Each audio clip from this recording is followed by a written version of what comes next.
The scent of pine needles and roasting turkey was a thick, comforting blanket in the air, but it couldn't quite soothe the knot tightening in my stomach. Christmas at my parents' house had always been a production, a carefully orchestrated performance of familial bliss. But this year felt different. It felt louder, brighter, and entirely centered around my sister, Jessica. From the moment I had arrived, parking my sputtering 10-year-old sedan behind a brand-new cherry-red Tesla with a comically large bow on its hood, I knew what kind of day it was going to be. That was Jessica's, of course. My brother-in-law, a man whose smile never quite reached his eyes, had been beaming, chest puffed out, as he explained the car's features to anyone who would listen. "Nothing but the best for my girl," he'd said, draping an arm around Jessica's shoulders. She had giggled, a sound like tiny, expensive bells, and flashed the other reason for the day's grand celebration, a diamond ring on her left hand that seemed to capture and multiply every single fairy light strung around the living room. I was happy for her. I truly was. Seeing my sister so clearly adored was something I had always wished for her. But happiness is a complicated emotion. It can exist alongside other murkier feelings, like the quiet pang of being invisible. My gift to her, a first edition copy of her favorite book that I had spent months hunting down, felt laughably small in comparison.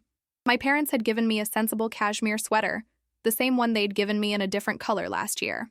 It was a gesture of love, I knew, but it was a practical, predictable love. Jessica's was a love of spectacle. I sat on the edge of the ottoman, nursing a glass of lukewarm eggnog, and watched the scene unfold. My parents fawned over Jessica, their voices pitched high with excitement. My father, a man who usually spoke only about stock prices and golf scores, was suddenly an expert on battery life and charging stations. My mother, who had once told me my art degree was a sweet hobby, was now asking Jessica about the cut and clarity of her diamond as if she were a seasoned jeweler. It was in these moments that I felt the chasm between my sister and me widen into a canyon. She had followed the path they'd laid out: a business degree, a lucrative marriage, a life that could be measured in carats and horsepower. I had chosen a different route. I was a freelance illustrator, my life a patchwork of small projects and uncertain paychecks. I found joy not in possessions, but in creating something from nothing, in the smell of ink and paper, in the quiet satisfaction of a perfectly rendered line. But in this house, that currency had no value. The only person who seemed to see me, truly see me, was my grandfather Arthur. He sat in his usual wing-back chair by the fireplace, a silent observer amidst the joyful chaos. He was a man of few words, his face a roadmap of a long and thoughtful life. While everyone else's eyes were glued to the glitter of Jessica's new life, his were on me. Every so often, our gazes would meet across the room, and he would give me a small, almost imperceptible nod. It was a silent conversation we'd had for years, a language of understanding that needed no words. He saw the forced smile on my face. He saw the way I clutched my book to my chest like a shield. My grandfather had always been my anchor. When I was a child, he was the one who didn't mind the paint stains on my clothes.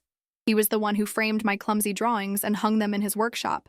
He lived in a small, rustic lake house about an hour away, a place that smelled of old wood, pipe tobacco, and the damp, earthy scent of the water.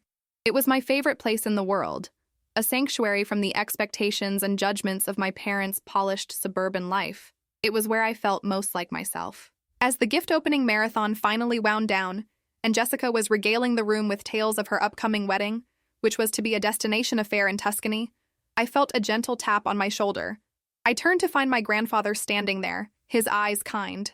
"Clara, my dear," he said, his voice a low, gravelly rumble that was almost lost beneath the chatter. "Walk with me for a moment." I nodded, grateful for the excuse to escape. We stepped out onto the back porch, the cold December air a welcome shock to my senses. The world was quiet out here, the neighbors' Christmas lights twinkling in the distance. He didn't speak right away, just stood beside me, his hands tucked into the pockets of his old cardigan. He looked out at the manicured lawn, now dusted with a light frost. "It's a lot, isn't it?" he finally said, his gaze still fixed on the horizon. I knew he wasn't talking about the cold. I let out a breath I didn't realize I had been holding. "It is," I whispered, my voice thick with an emotion I couldn't name. It was a mix of frustration, sadness, and a deep, aching loneliness. He turned to face me then, his expression serious. "Your sister is a good woman," he said. "She finds happiness in the shine of things. There's nothing wrong with that. But your happiness, Clara, it has deeper roots. It's quieter, but it's stronger." I looked down at my hands. It doesn't feel very strong right now, Grandpa.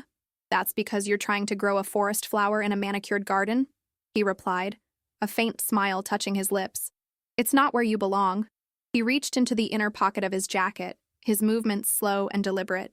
He pulled out a thick, folded envelope, the paper yellowed with age. It looked important, official. My heart gave a strange little flutter. I'm not one for grand gestures, he said, pressing the envelope into my hands. His fingers were cold, but his touch was warm. I prefer quiet certainties. I looked from the envelope up to his face, my brow furrowed in confusion. He just watched me, his eyes full of a profound and steady love. He wasn't looking at me like I was a project to be fixed or a disappointment to be tolerated. He was looking at me as if I were a treasure, one whose value he had always known. My fingers trembled slightly as I held the envelope. It felt heavy, substantial, not just with the weight of the paper inside, but with the gravity of the moment. I looked at my grandfather, searching his face for an explanation, but he simply gave me another one of his small, reassuring nods. Go on, he urged gently. I slid my finger under the flap, my heart thumping a nervous rhythm against my ribs. Inside, there was a sheaf of folded documents, held together by a paperclip. The top page was a letter, written in my grandfather's familiar, elegant script. My dearest Clara, it began. If you are reading this, it means I have finally decided that the time is right. I have watched you grow from a little girl with paint on her fingers into a woman with art in her soul. You see the world differently from the rest of us. You see the beauty in the quiet corners, the magic in the ordinary. That is a gift, Clara. Never let anyone make you feel that it is anything less. This house, this family, we love you. But I have seen how you dim your own light to fit into the spaces they expect of you. You are not meant for small spaces. You are meant for open water and wide open skies. You need a place where your soul can breathe, where your art can flow without interruption or judgment. A place to be unapologetically you. I am an old man. My days of fishing on the lake and tinkering in the workshop are mostly behind me now. The house has grown too quiet, and it deserves to be filled with life and creation again. It deserves you. This is not a gift for Christmas, Clara. It is a gift for your life, a foundation, a sanctuary, a home. With all my love, Grandpa Arthur. Tears welled in my eyes, blurring the ink on the page. Beneath the letter were the other documents. I unfolded them slowly, my mind struggling to process what I was seeing.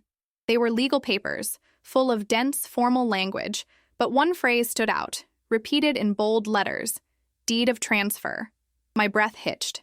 I scanned the lines, my eyes catching on my name, Clara Annalise Miller, and then the address of the Lakehouse. He had given me the Lakehouse. It wasn't a loan. It wasn't a promise for the future. It was a transfer of ownership.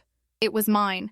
I looked up at him, the document shaking in my hand, a sob catching in my throat. Grandpa, I whispered, the word thick with 1,000 emotions. I can't. You can, he said, his voice firm but full of affection. He reached out and placed his hand over mine, stilling their tremor. And you will. There's no one else it was ever meant for. That place has been waiting for you since the first time you caught a fish off the dock and insisted on drawing it instead of eating it. A laugh escaped me, mingling with the tears. I remembered that day. I was 7, and the sunfish had shimmered with a rainbow of colors I'd never seen in a crayon box. My parents had been impatient, wanting to get back to the city, but my grandfather had sat with me for over an hour, finding me a piece of driftwood to draw on, telling me stories about the spirit of the lake. This gift wasn't a Tesla or a diamond ring. It wasn't loud or flashy. It didn't demand the attention of the room. It was quiet. It was profound. It was a piece of his heart, a testament to a lifetime of seeing me, of knowing who I was when I wasn't sure myself. It was the key to a future I had only dared to dream about. A future with a studio of my own, with a view of the water, with the freedom to create without the constant pressure of financial insecurity. Thank you, I finally managed to say, the words feeling utterly inadequate. I threw my arms around him, burying my face in the familiar wool of his cardigan. Thank you, Grandpa. He held me tight. Just be happy, my dear, he murmured into my hair. That's all the thanks I'll ever need. We stood there for a few more moments, wrapped in the quiet understanding that had always defined our bond. When I finally pulled away, I felt different, taller. The knot of anxiety in my stomach had dissolved, replaced by a warm, steady glow. He had given me more than a house. He had given me validation. He had given me permission to be myself. Now, he said with a twinkle in his eye, let's go back inside before they send a search party. And Clara, he added, his tone becoming serious again, this is your news to share, in your own time, in your own way. Or not at all. It is entirely up to you. I nodded, clutching the envelope to my chest. It felt like an anchor, grounding me. We walked back into the living room and the noise hit me again, but it sounded different now. It was no longer a suffocating wave of expectations, but simply the background noise of my family's life. Jessica was now showing my mother pictures of the Tuscan villa on her phone, and the diamond on her finger still sparkled, but it seemed smaller somehow. The cherry-red Tesla outside was just a car. They were celebrating a life of acquisition. My grandfather had just given me a life of creation.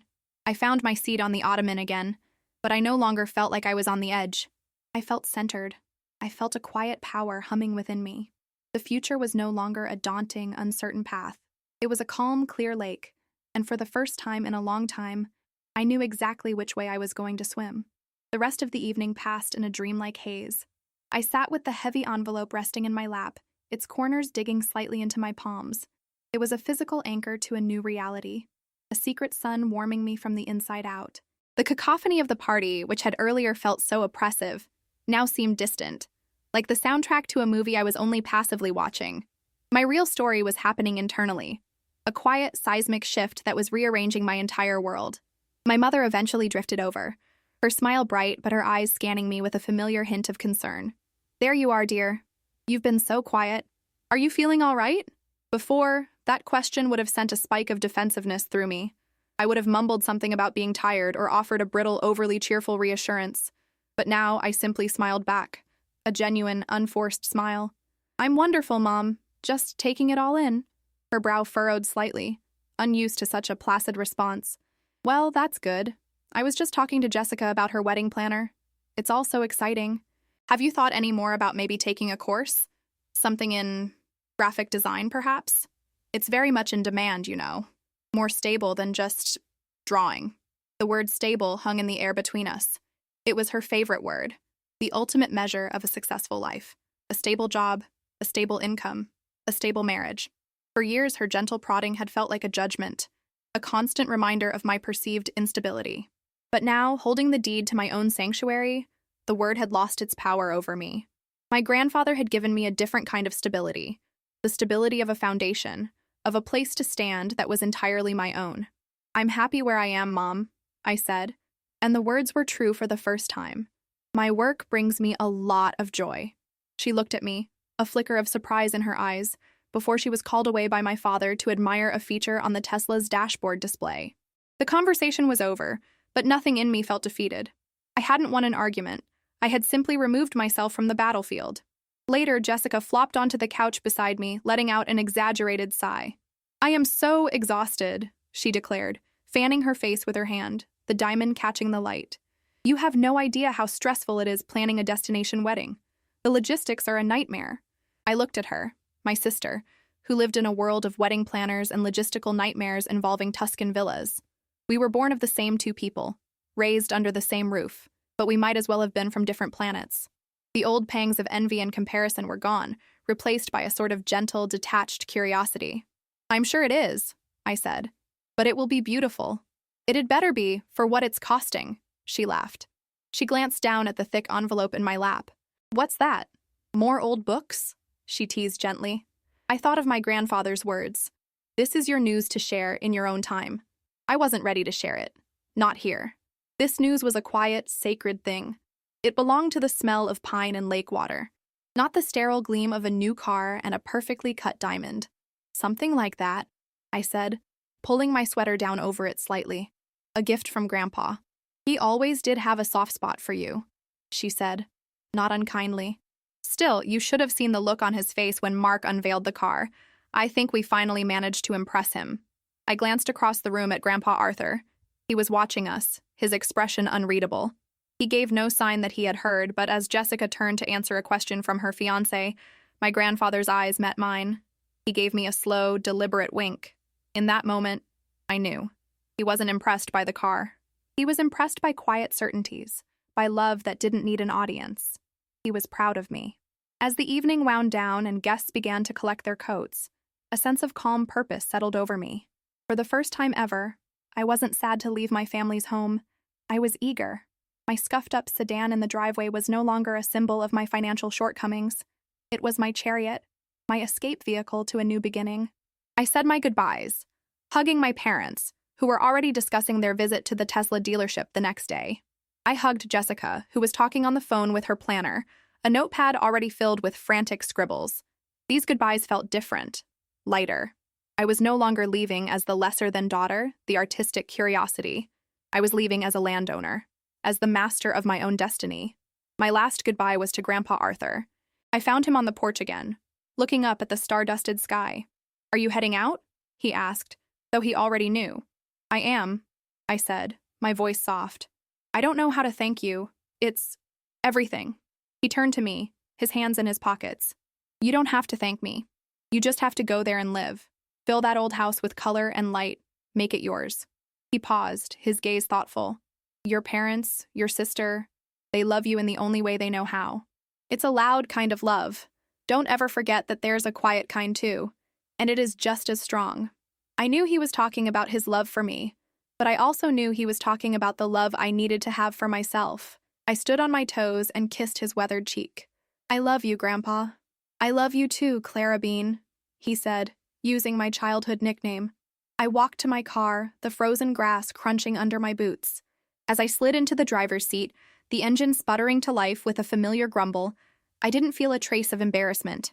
I placed the envelope on the passenger seat beside me. It was my co-pilot. I glanced back at the house, a glowing box of noise and light and love I didn't quite fit into. And for the first time, that was perfectly okay. I was driving toward a place where I did. The drive away from my parents' brightly lit suburb felt like crossing a border into another country, a deliberate pilgrimage from a land of noise into a realm of peace. The perfectly spaced streetlights and identical, immaculate houses gave way to the unpredictable winding of country roads. The manicured lawns were replaced by vast, sleeping fields, and the ornamental trees surrendered to the ancient, skeletal silhouettes of winter forests. With every mile that passed, I felt the tight coil of expectation unraveling from my shoulders. The air in my old car, which had always felt stuffy and recycled, now seemed to pull the clean, cold fragrance of the night through its vents. I drove in silence, the radio off, wanting nothing to distract from the quiet symphony of my own thoughts. My headlights cut a solitary path through the profound darkness, but for the first time in my life, I understood the difference between being alone and being lonely. This was a magnificent solitude, a space to finally hear myself think. The envelope on the passenger seat was a silent, steadfast companion. Its physical weight was nothing compared to the ballast it provided for my soul. This was not an escape, it was a homecoming. When I finally turned onto the long gravel driveway that led to the Lakehouse, my heart, which had been beating with a calm, steady rhythm, began to race with anticipation. The tires crunched over the stones, a sound so deeply embedded in my memory that it felt like a password, granting me access to my own history. Ahead, the house stood dark against the star-filled sky. Its familiar A-frame shape wasn't just a structure of wood and nails, it was the outline of my sanctuary. Beyond it, I could hear the lake breathing, a gentle, eternal lapping against the shore that was the true pulse of this place. I killed the engine, and the world fell into a silence so complete it seemed to have a sound of its own. It was a presence, not an absence. I sat for a long moment, just breathing it in, letting it wash over me and cleanse away the residue of the day. Tucked inside the envelope with the deed was the small, tarnished silver key my grandfather had thoughtfully included. As my fingers closed around it, the cold metal felt like a scepter. I slid it into the lock, a lock I had watched my grandfather turn 1,000 times. The door swung open with a familiar, low groan, a welcoming voice from the past. The air that greeted me was chilly and sacred, a tapestry woven from the scents of history. It smelled of wood smoke from 100 winter fires in the massive stone fireplace, of my grandmother's lavender sachets that were likely still tucked in a dresser drawer, and of the damp, rich earthiness of the lake itself. It was the smell of my childhood, of safety, of unconditional peace. I didn't turn on the lights. The moon, now high in the sky, was more than enough, pouring a liquid silver glow through the large picture window that served as the house's soul, a window that perpetually looked out upon the water. I walked slowly through the main room, my boots echoing softly on the wide plank floors. Each step was a discovery. My fingers, the same fingers that sketched and painted, now traced the history of this place. I brushed them against the rough-hewn mantelpiece where my clumsy childhood clay figures had once sat. I sank my hand into the worn upholstery of my grandfather's reading chair, feeling the imprint of his presence. I ran my palm over the smooth, cool surface of the dining table he had built with his own hands, a table that had borne witness to decades of quiet meals and deep conversations. These were not just objects. They were keepers of memories, and now they were mine to care for, to add my own story to. Standing before the great window was like standing at an altar. The moon painted a shimmering, wavering path across the lake's dark, glassy surface. This was the view I had tried to capture in countless sketches, a landscape etched so deeply into my soul that I could draw it from memory. But tonight was different. I wasn't just an artist observing a beautiful scene. I was the guardian of it. I was home. The feeling that washed over me was a tidal wave of belonging, so deep and unshakable it felt like the bedrock beneath the house itself. I didn't need a fast car to feel the thrill of freedom. I didn't need a flawless diamond to feel chosen and loved. My grandfather had seen the truth of me, the part I had kept hidden even from myself. He hadn't given me something to show off to the world. He had given me a place to disappear from it, a place to do my work, a place to simply be. That night, I didn't even attempt to sleep in a proper bed. I curled up in his reading chair, wrapping myself in a heavy hand-stitched quilt that still faintly smelled of his pipe tobacco and his quiet strength. Sleep felt like a waste of time. Instead, I watched the moon make its majestic journey across the sky, feeling the old house settle and groan around me, as if it were stretching its bones and getting used to my presence, welcoming me into its long, slow life. When the first, tentative hints of dawn began to bleed into the eastern sky, painting the clouds in bruised shades of purple and soft rose, I felt a sense of clarity so pure it was like a physical sensation. This was the first day of my real life. I found the old percolator in the kitchen and made a pot of coffee, its cheerful bubbling and gurgling the first new sound to fill the house. The ritual felt sacred. With a steaming mug warming my hands, I walked out onto the wooden deck. The air was bitingly crisp, and my breath plumed in a cloud before me. The lake was a perfect mirror of the awakening sky, still and silent. The only sounds were the haunting call of a distant loon and the gentle sigh of the wind in the pines. This was my studio. This was my inspiration. This was my stability. The concerns of the previous day, my sister's wedding, my parents' gentle pressure, felt like they belonged to another person in another lifetime. That world no longer held any power over me. My world was here, in the quiet light of the morning, in the promise of a blank canvas, in the boundless, terrifying, beautiful freedom of a life I would now build for myself. After the sun was fully up, I went out to my car. With a sense of ceremony, I began to unload my real treasures. Not a suitcase of sensible clothes, but box after box of sketch pads, portfolios of paper, tubes of oil and watercolor paint, jars of rich, black ink, and worn bundles of brushes. I carried them into the small spare bedroom, the one my grandfather had once used for his fishing gear, because it had the best, most consistent morning light. I began to set up my studio. Each action was deliberate. I wiped the dust from the windowsill. I assembled my easel and placed it directly in front of the window, framing the view of the lake like a masterpiece waiting to be painted. I laid out my brushes, my paints, my pencils. As I organized my tools, the tools of my soul, a deep and profound joy bloomed in my chest. It was a quiet joy, a happiness with the deep roots my grandfather had spoken of. I took a fresh sheet of heavy watercolor paper and pinned it to a board. I didn't have a plan. I simply picked up a stick of charcoal, the raw material of creation, and made a single sweeping line across the page. It was the line of the horizon where the water met the trees. It was the first mark. It was a promise. I looked at the line, then out the window, and back again. My life was no longer a rough draft. It was a clean, white page, and for the first time, I was the one holding the charcoal.